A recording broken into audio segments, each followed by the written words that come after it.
Hello, in front of me I've got NOKIA G20. Today I'll show you how to check number of apps opened each day.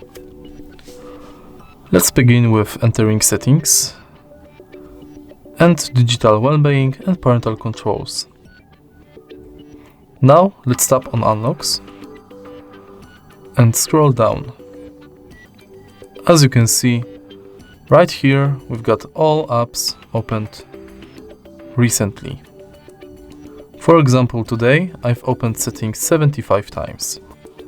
We can also check numbers for different days. For example, yesterday and 2 days ago. And that's it.